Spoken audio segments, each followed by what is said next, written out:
मती, मुझे नहीं लगता कि अब तुम दोबारा चुंगी लेने का काम करोगे। हाँ? नहीं भाई पतरस, अब ये काम मुझसे नहीं होगा। और तुम्हारी जिंदगी भी तो कितनी बदल गई है। क्या तुम अभी मछलियां पकड़ पाओगे?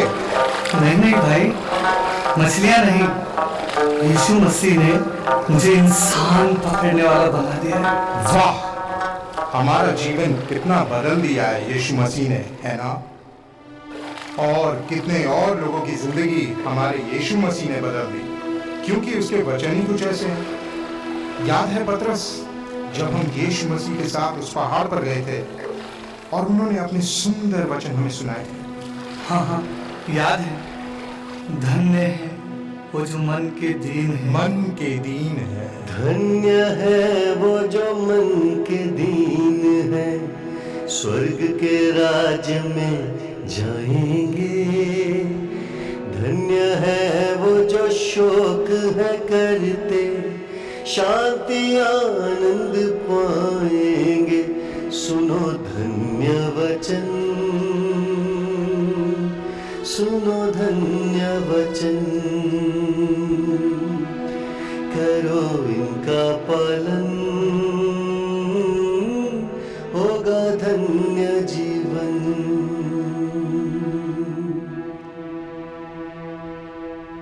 तुम लोग फूट क्यों डालते हो आपस में?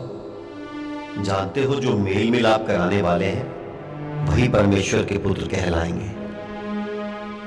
धर्म के कारण सताए जाते हैं, स्वर्ग का राज उन्हीं का होगा। मैं जानता हूं लोग मेरे कारण तुम्हारी निंदा करते हैं और झूठ बोल बोलकर तुम्हारे विरोध में हर प्रकार की बुरी बात कहते हैं, मगर तुम आनंदित और मगन रहना, क्योंकि तुम्हारे लिए स्वर्ग में बहुत बड़ा फल है। याद है पतरस, यीशु हमसे कैसे कहानियों में बातें किया करते थे। हाँ हाँ, याद है मुझे। कितनी सुंदर कहानियाँ, कितने सुंदर उदाहरण लेकर वो बात करते थे और वो हमारे जहन में बैठ जाते थे। इतना महान उपदेशक, इतना महान गुरु यीशु मसीह। बोने वाला बीज बोने चला, बोने वाला बीज बोने चला, चला चला चला। और अच्छी जमीन का वो है जो वचन को सुनता है, समझता है, उस पर चलता है और फल लाता है। कोई 100 गुना, कोई 60 गुना और कोई 30 गुना। मानो जैसे कल ही की बात थी और ऐसा लगता है कि आज यीशु मसीह हमारे बीच बैठे हैं। कितने सुंदर और कितने आसान तरीके से हमारे गुरु ने कितनी गूढ़ और कितनी गहरी बातें हमें सिखा दी। ऐसा लगता है कि उन्होंने हमें जगत का सबसे गहरा राज यूं ही दे दिया। जिसके कान हो वो सुन ले, जिसकी आँख हो देख ले वो बोने वाला।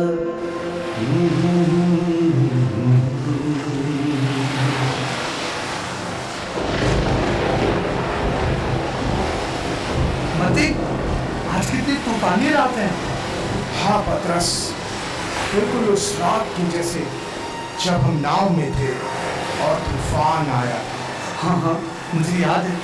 ऐसा लगता था मानो बस अंत आ गया, मगर प्रभु यीशु मसीह ने हम सबको बचा लिया। और उसने कहा था, ऐ विश्वासियों, प्रार्थना करो, ईमान लाओ, मजबूत पर प्रार्थना करो, प्रार्थना करो, प्रार्थना करो, प्रार्थना करो। पिता सिद्ध है तुम भी बनो, पिता सिद्ध है तुम भी बनो। प्रार्थना करो, प्रार्थना करो, प्रार्थना करो, प्रार्थना करो। हे रब्बी, मगर हमें सिखा तो सही, हम कैसे प्रार्थना करें? तुम इस रीति से प्रार्थना किया करो। है हमारे बाप तू आसमां पे है तेरा नाम पाक माना जाए और तेरी बादशाहत आए, तेरी मर्जी जमीन पे हो पूरी जैसी आसमां पे है हमारे बाप तू जो आसमां पे है। इसलिए कल की चिंता ना करो, क्योंकि कल का दिन अपनी चिंता अपने आप कर लेगा। मेरी बातें जो सुनकर उन्हें मानता है वो उस बुद्धिमान मनुष्य के समान है जिसने अपना घर चट्टान पर बनाया। मेघ बरसा, बाढ़ें आई, आंधियां चली, तूफान आए, उस घर से टकराई, फिर भी वो नहीं गिरा क्योंकि उसकी नींव चट्टान पर डाली गई थी। मत रो पतरस, मत रो। मैं जानता हूं जब तुम मुर्गे की बात सुनते हो तो तुम्हें वो दिन याद आ जाता है जब तुमने यीशु मसीह का 3 बार इनकार किया था। मगर याद रखो, यीशु ने तुम्हें क्षमा कर दिया है। यीशु ने कहा था, पतरस तू वो चट्टान है जिस पे मैं अपनी कलीसिया बनाऊंगा। वो प्रेम करने वाला परमेश्वर है, उसने तुम्हें क्षमा कर दिया। दौर तुमको दिया जाएगा,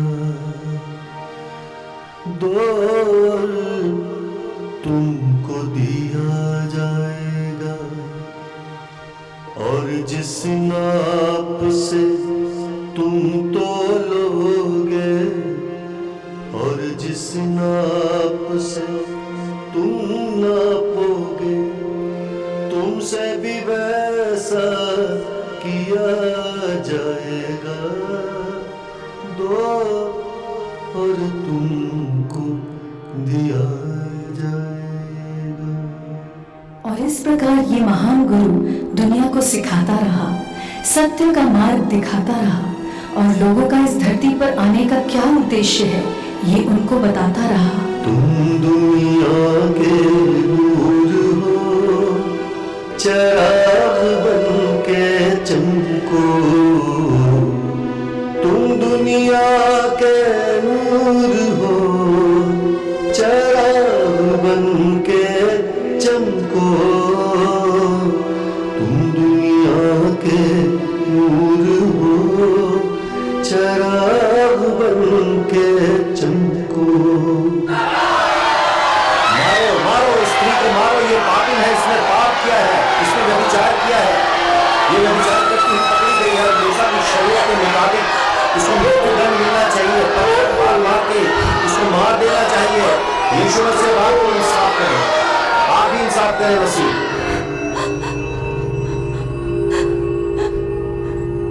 और वो औरत रोती हुई यीशु मसीह के पास आई और यीशु मसीह जमीन पे कुछ लिखते हुए उस भीड़ से ये कहने लगे, हाँ इसने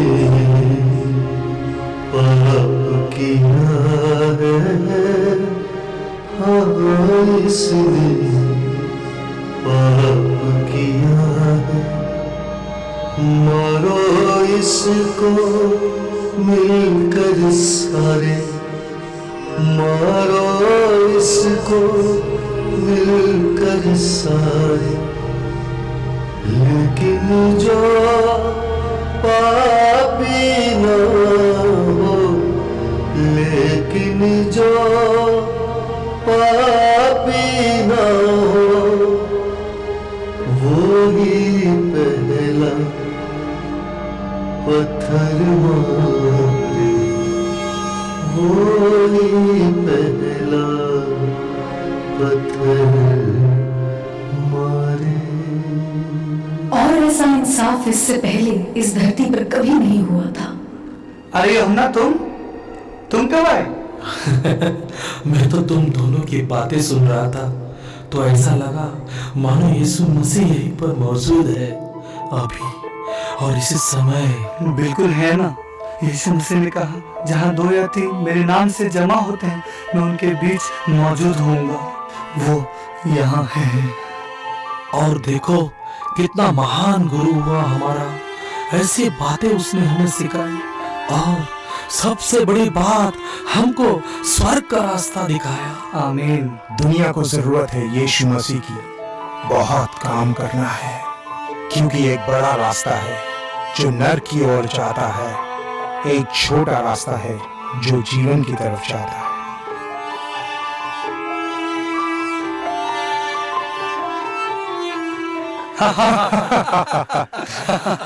अरे तुम्हें याद है वो धनी युवक जो गुरु के पास आया था और कहता था, मुझे अनंत जीवन चाहिए। हाँ, मुझे बिल्कुल याद है। पैसा और धन दौलत को वो छोड़ना ही नहीं चाहता था। और मालूम है गुरु ने क्या कहा था? क्या? उन्होंने कहा था कि धनी के लिए स्वर्ग के राज्य में प्रवेश करना कठिन है। उन्होंने यह भी कहा था, एक ऊंट का सुई के नाके से निकल जाना सहज है। 2 स्वामी की सेवा कैसे कर पाओगे? 2 स्वामी की सेवा कैसे कर पाओगे? दुनिया से अगर मिले रहोगे, दुनिया से अगर मिले रहोगे, मुझको कैसे पाओगे? मुझको कैसे पाओगे? मुझको कैसे पाओगे? मुझको कैसे पाओगे? 2 स्वामी की सेवा कैसे कर पाओगे? और ऐसी ही कुछ अद्भुत बातें जो यीशु मसीह ने कही, जिनको बहुत बार दोहराया गया।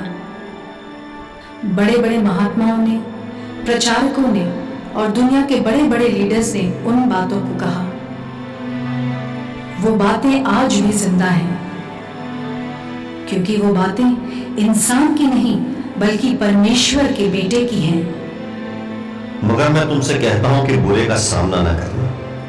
मगर जो कोई तेरे दाहिने गाल पर थप्पड़ मारे तो उसकी ओर दूसरा भी फेर दे। कोई तुझ पर नालिश करके तेरा कुर्ता लेना चाहे तो उसे 2 हाथ भी ले लेने दे।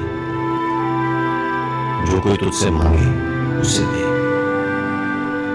जब तू दान करे तो जो तेरा दाहिना हाथ करता है उससे तेरा बायां हाथ जानने भी ना पाए, ताकि तेरा दान गुप्त रहे, और तब तेरा पिता जो गुप्त में देखता है तुझे प्रतिफल देगा। जब तू प्रार्थना करे तो अपनी कोठरी में जा और द्वार बंद करके अपने पिता से जो गुप्त में है प्रार्थना कर। तब तेरा पिता जो गुप्त में देखता है तुझे प्रतिफल देगा।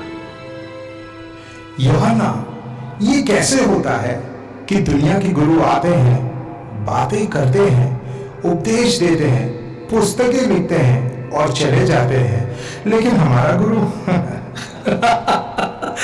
हमारा गुरु तो हमारे दिल में रहने लगा है, हमारे अंदर आकर बस गया है।